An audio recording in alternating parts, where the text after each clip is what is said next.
Moving to agenda item 9, which is presentation by the Department of Athletics and Leisure Services regarding cost recovery methods and other related matters. Mr. Dangerfield. Mayor and Council, it's a pleasure to be here today. I have with me also Nick Montoya, the Associate Director for the Department of Leisure Services and Athletics and Leisure Services. During the budget hearings, you asked me to put together some cost recovery methods, and you have a lot of materials in front of you, and it wouldn't be helpful to go over every single detail, so I'm going to try and hit on some highlights and be here available to answer any questions you might have about it. Our department has 20 full-time employees in it, 48 part-timers. Some of them, this is their first jobs. They're lifeguards, they're rec aides, custodial. They work at the senior center and in the parks. And because our department is intertwined with so many different things, it's difficult to get the cost centers down. So we had to take each employee and generally see how much time they spend on each cost center, and also for the first time ever, we took the information that we got from Public Works Department that had utility cost and other costs, and combine that into the cost of providing the service to the community. The Department of Athletics and Leisure Services has always tried to be inclusive, affordable, safe, improve the quality of life, and provide a community amenity that our citizens can be proud of, as well as providing a good social and healthy outlet for people to use their time to better themselves.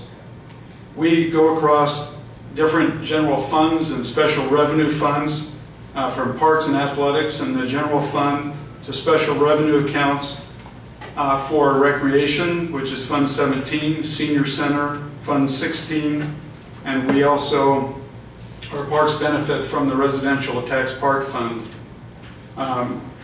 So basically the different cost areas were the rec center, which you asked me to do a study. We broke that down. Since you've gotten the report, I've also done some other breakdowns, cost per paid admittance, per square footage, per hour of operation, those kind of things that might be helpful in making decisions. We receive membership benefits. People come in, they buy an annual pass, a 6-month pass. Some people come in and just pay a daily fee, and it's broken down by whether or not you're a youth or a senior or an adult, or whether you're a resident or non-resident. We also provide programs. There are about 58 programs, about 30 different categories. We also have a report in front of you about our athletic venues. Back in 1988, I was up at the softball diamonds and was looking at the plaque that was up there. The Pioneer Memorial Park was dedicated on May 26, 1988 in memory of our pioneer forefathers. It was back then that the city fathers decided that it was important to have these athletic facilities to bring visitors to Mesquite, not just for the economic impact of these visitors, but also provide a venue for local ball players, baseball players, softball players to also play their games. You should also have a study, a pro forma about the senior and community center, the cost per plate that was asked for. This also includes, which again I mentioned it earlier, we've never included the cost of utilities in there, so you should get a pretty good picture. The revenues that come into the senior center are from donations. Because of the federal grants, we cannot monitor that, and we can't put restrictions on that. There was a suggested donation. So we've tried to do what we can to reduce costs and do other programs. Not included in this report, another cost center we have is parks, trails, and medians. And the only way we can recover costs there is through the rental of our pavilions.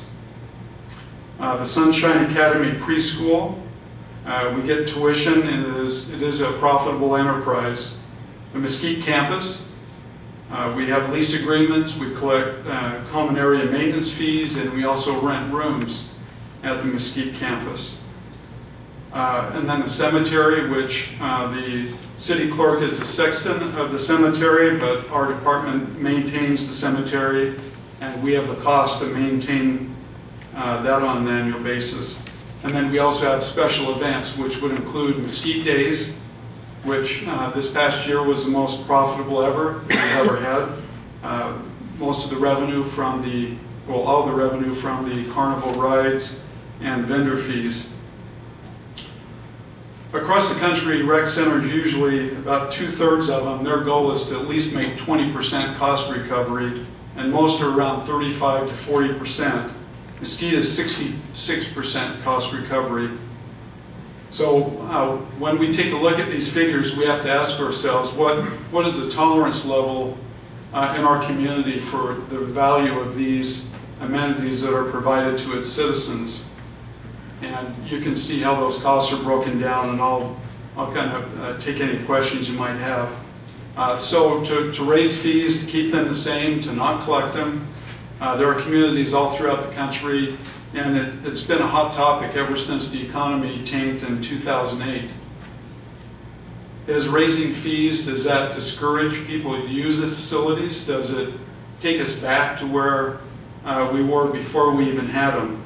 Those are all the price sensitivity, which we've talked about last time, something I'm very concerned about, but also we need to take a hard look at it because costs of chemicals have gone up, utility costs have gone up, and I stood before you during the budget hearings and said that we need to have a synthetic surface and a facility replacement fund, just like we have a vehicle replacement fund for the city, because some of those costs, our buildings are getting older, our equipment is getting older, and we need to have a way to repair them before they're absolutely can't be used any longer.